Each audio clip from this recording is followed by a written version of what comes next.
तो हमारा अगला प्रमेय है 9.1। इसमें लिखा है कि सिद्ध करो कि एक ही आधार और एक ही समांतर रेखाओं के बीच स्थित समांतर चतुर्भुज क्षेत्रफल में बराबर होते हैं। यानी दो समांतर चतुर्भुज एक ही आधार और एक ही समांतर रेखाओं के बीच में बने हों तो हमें बताना है कि उन दोनों का क्षेत्रफल जो है वो आपस में बराबर होता है। ठीक है, तो इसके लिए हमें अपने NCERT में जो एक डायग्राम दिया हुआ है वैसा डायग्राम बनाना पड़ेगा। ठीक है, तो पहले तो ये बना लो आप ABCD एक समांतर चतुर्भुज है, पैरेललोग्राम। फिर इसी के अंदर एक और आप ऐसे बना लो, इसका भी नाम लिख दो EFCD। ठीक है, तो यहाँ पे अब लिख देंगे उपपत्ति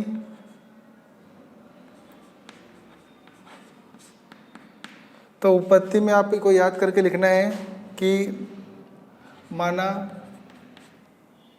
माना ABCD यानी ABCD और EFCD। तो ABCD और EFCD लिख देंगे एक ही आधार,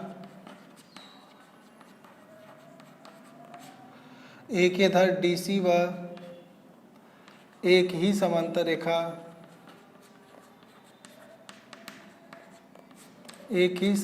रेखा, AF पूरा लिख दो आप, AF व DC के बीच स्थित है। तो ऐसा आप लिख दो।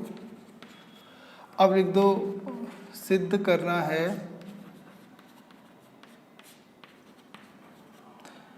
तो सिद्ध करना है। अब आपको सिद्ध करना है कि इन दोनों समांतर चतुर्भुज का क्षेत्रफल जो है वो आपस में बराबर है। तो एरिया ABCD का क्षेत्रफल बराबर है एरिया EFCD। तो इनका जो क्षेत्रफल है वो बराबर है। ठीक है, तो बराबर करने के लिए अब हमें क्या करना पड़ेगा, हल। तो आप ऐसे करोगे कि दो त्रिभुज ले लोगे, ये जो छोटे छोटे दिख रहे हैं बगल में किनारे पे। तो एक का नाम लिख लो आप ADE। तो लिख दो त्रिभुज ADE और दूसरे वाले का नाम लिख दो BCF। तो BCF में पहले इन दोनों त्रिभुज को सर्वाक्षम प्रूफ करो। तो उसके लिए तो ये वाला कोण और ये वाला कोण, ये दोनों कोण क्या कहलाते हैं, संगत कोण, कोरस्पॉन्डिंग एंगल। ऐसे आपने पढ़ा होगा, दो समांतर रेखाएं हैं, यूँ काट रहा है कोई लाइन, तो ये वाला और ये वाला ऐसे जो LL बने हैं तो ये होते हैं आपके संगत कोण। ये दोनों के माप बराबर होते हैं। अगर कोई समांतर रेखा को कोई तिर्यक रेखा काट रहा हो तो ये एक समांतर चतुर्भुज था, तो ये दोनों रेखाएं समांतर हैं, तो ये तिर्यक रेखा है, ये भी तिर्यक रेखा है, तो इसीलिए ये वाला कोण इस कोण के बराबर होगा। तो आप लिख दोगे कि DAE बराबर है, तो DAE बराबर है CBF के। तो CBF के बराबर है, तो बगल में लिख दो आप दोनों क्या हैं, संगत कोण, कोरस्पॉन्डिंग एंगल। दूसरा, अब ये समांतर चतुर्भुज है तो आमने सामने की भुजाएं बराबर होती हैं, तो इसीलिए AD बराबर BC। तो आप लिख सकते हो AD बराबर BC। तो क्योंकि समांतर चतुर्भुज के सम्मुख भुजाएं बराबर होती हैं। ठीक है, सम्मुख भुजाएं बराबर होती हैं। ठीक है, तीसरा, आप ये वाला कोण, आप चाहो तो ये भी समांतर चतुर्भुज था, तो ये वाली भुजा इस भुजा के बराबर कह सकते हो। ठीक है, लेकिन हमें एक संगत कोण ही लेना पड़ेगा, तो इसमें लिख रखा है तो DAE और AED, तो इन्होंने ये वाला ले रखा है। ठीक है,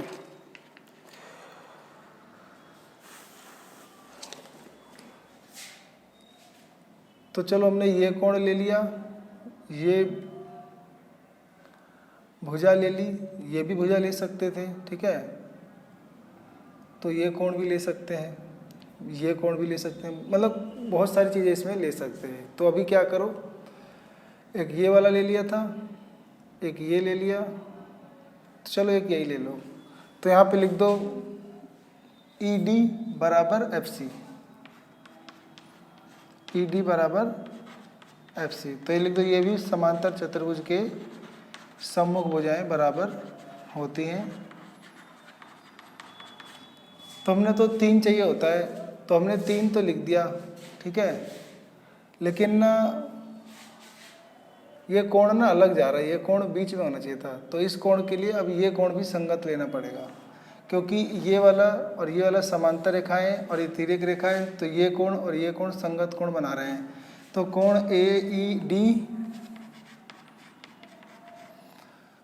बराबर बना रहे हैं एंगल BFC, तो ये दोनों बना रहे हैं संगत कोण। अब चाहो तो ब्रैकेट में ऐसे लिख सकते हो कि ED समांतर है FC के, वह AF तिर्यक रेखा है, वह AF तिर्यक रेखा है। ऊपर भी ऐसे ही लिख सकते थे। अब देखो ये 2 कोण तो हो ही गए बराबर, तो किसी त्रिभुज के जब 2 कोण बराबर है तो तीसरा वाला भी अपने आप बराबर होगा। तो कोण D बराबर कोण C, यानी ADE, कोण ADE, तो ADE बराबर करना पड़ेगा BCF, तो लिखना पड़ेगा BCF। तो ये लिख देंगे त्रिभुज के गुण से लिख सकते हो आप। इन्होंने क्या लिख रखा है, इन्होंने लिख रखा है त्रिभुज के कोण योग गुण, तो त्रिभुज के कोण योग गुण, ठीक है। तो देखो हमने 2 भुजाएं ली, तो हमें बीच का कोण चाहिए था। देखो हमने जब साइड एंगल साइड से प्रूफ करना चाहते हैं सर्वाक्षम, तो उसके लिए 2 साइड और बीच का कोण लेना पड़ता है। तो ये कोण के लिए पहले ये दोनों संगत लेने पड़े, तब ये कोण आ गया बराबर, ठीक है। तो इसीलिए इसके अंदर 5 चीज़ें लिखनी पड़ी आपको, 1 2 3 4 5।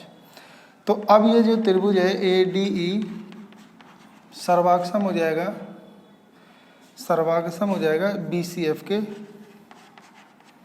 तो यहाँ पे लिख सकते हैं साइड एंगल साइड सर्वांग समता